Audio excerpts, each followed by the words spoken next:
Hey folks, this is Kelani. With the Battle for Azeroth expected to arrive towards the end of August, that leaves us with only 4 months of our beloved Legion expansion. While many people might welcome the sight of new content, new lands to explore and new quests to complete, others might look back and be a little sad that our adventures in Legion are coming to an end. Whether you're looking forward or looking back, you should all be aware of the content that won't be available after Legion is over. With the pre-patch landing a few weeks earlier than the expansion itself, we probably have more like 3 months before stuff starts disappearing. I already mentioned a few of these in a previous video, things like the Field Medic title, the Fishing Achievements and Artifact in Legion, and some of your artifact skins, but there's a few other things I didn't include last time, mainly because they're significantly harder and not all super casual friendly, but we're going to go back through them to finish up our list of everything to get done before it's gone and no longer obtainable. Thankfully, there's only a few other bits and bobs if you've already gotten everything in the other video, so let's hop right in. First up is some raiding achievements and other rewards tied to Antorus the Burning Throne. There's actually quite a lot that won't be available after we head out on a boat or two looking for gold. I mean Azerite. Sadly, the raiding stuff is probably going to take the most effort, either for gearing up for actually getting into the groups, or just being patient enough to actually work your way through the entire raid on heroic difficulty. If you're a heroic raider, no problem, you've probably got this handled already, but if you're not, you might have a long road ahead of you. Getting Argus down on heroic difficulty will award you with the Ahead of the Curve Argus the Unmaker achievement. It's not all that special in and of itself, but it's an achievement that won't be available after Legion ends, so if the completionist in you says you have to have it, there's a few ways to work your way towards it. The first is to just gear up, sign up for as many groups as you can or create a group yourself, work your way through heroic Antorus, and eventually you'll down Argus the Unmaker. It can be a struggle, but it will be worth it in the end. If you want to cheese the entire experience, you can also purchase yourself a carry run of heroic Antorus. They run pretty cheap nowadays, but that also depends on what server you're on. High populated realms will tend to have more competition for selling runs, and therefore be cheaper overall. Maybe something to keep in mind.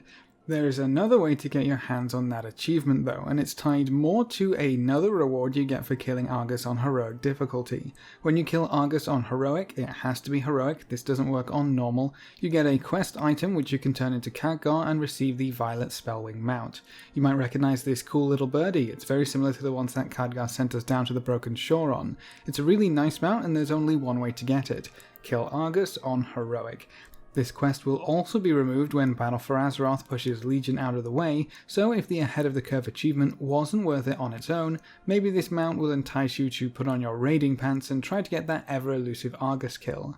I said there was another way to get your hands on the achievement and mount, which is related mostly to the mount. If you hop on over to friendburb.com, I'll link it in the description below so there's no confusion, you can see listings of friendly chaps in our community who will run Heroic Argus for free, which means you can hop in, get your achievement and mount, and say a big thank you on your way out, all without having to drop a piece of gold. The only drawback is getting into those groups isn't going to be guaranteed, ever. That means you could wait and wait and wait and just simply not be lucky enough to get into the groups. If you keep applying and keep your eye on the groups going, you should get in eventually, but it's still leaving it up to a little bit of chance for the most part. But hey, at least it's free.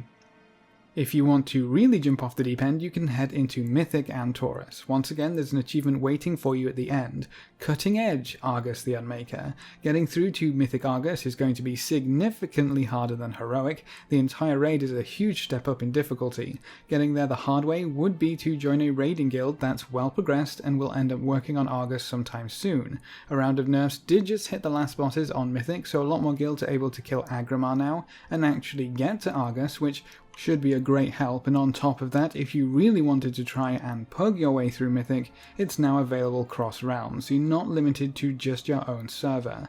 I don't think Mythic Argus will ever be puggable before Battle for Azeroth goes live though. If you want the achievement, go for it. Play your very best and I'm sure you'll get there before BFA comes out. If you want to take the easier but slightly more expensive road, guilds are selling full Mythic clears, including Argus. That's going to set you back a huge chunk of gold, so it's probably not on the table for everyone. Cutting Edge Argus gives you a handful of extra goodies too. You get the Titan Slayer title from killing Argus on Mythic, there's a Shackled Urzul mount which has a 100% drop chance until Legion ends, afterwards it goes all the way down to 1% like the rest of the raid mounts, and then you should also have a chance at the Red Argus Scythe transmog.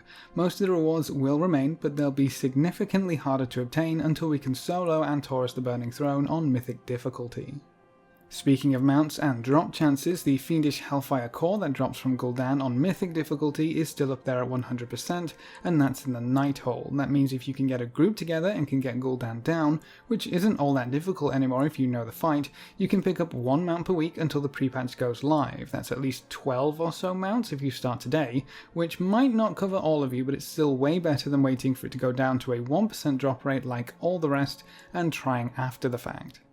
If you want a challenge but aren't quite ready to jump into the current Mythic raiding scene, there is something still available which might be right up your alley. The Chosen achievement. This one's not going to be a walk in the park, but it's definitely easier than Mythic Antorus. When you zone into the Trial of Valor raid on Mythic difficulty, you start with a buff called Test of the Chosen. If you die at any point during the raid, you lose the buff. You have to complete the raid on Mythic difficulty without dying, so defeat Odin, Guam and Helya on Mythic, and just make sure your health never reaches 0. It doesn't matter how many other people die, as long as you don't. Pretty straightforward, but quite difficult to pull off, especially when you get to Helya. Some of the bosses fall over relatively easily these days, especially if you're very well geared, but you're going to need an idea of each boss and their mechanics, so be sure to research them thoroughly before jumping in. You can find groups going in the pre-made group finder now and then, so you can bug it if you want to, or maybe try set something up with your guild or friends. Remember that Mythic scales to 20 players, so you should always try to bring the full 20. The achievement awards you with the Chosen title, as well as the Mythic Chosen Dead appearance set for you to transmog. Not a bad deal, and you can attempt this every week until it's no longer available. On a lighter and much easier note, the Brawlers Guild will probably be undergoing another round of remodeling as this expansion's achievements make their way into the Legacy tab to make room for new and exciting battles for us to pull our hair out over. The Brawlers Guild isn't too bad overall, and actually rewards a pretty powerful follower if you haven't started it yet. That can give you a little extra boost if you're trying to make some gold from your order hauls before they're taken away from us again. But the Brawlers Guild offers a nice change of pace for anyone wanting to explore some of the weirder types of PvE encounters that it has to offer.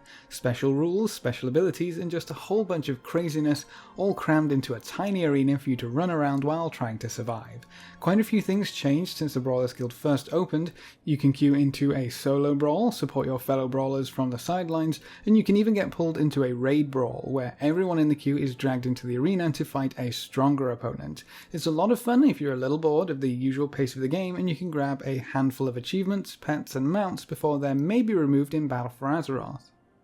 The last thing I would tag onto this list is the Dalaran Sewers PvP stuff, pretty much anything and everything related to it, but the reward most people probably care about is the Rat Stallion mount. This probably won't be removed at all after Legion is over, but it's going to be significantly harder to farm up the Sightless Eyes required to obtain the mount. You need to collect 20,000 Sightless Eyes for the Underbelly Tycoon achievement, which rewards the Rat Stallion mount. If no one is coming to Dalaran anymore, you won't have anyone to kill or farm. That means you'll be left with killing the rare spawns all by yourself and grabbing any chests you come across.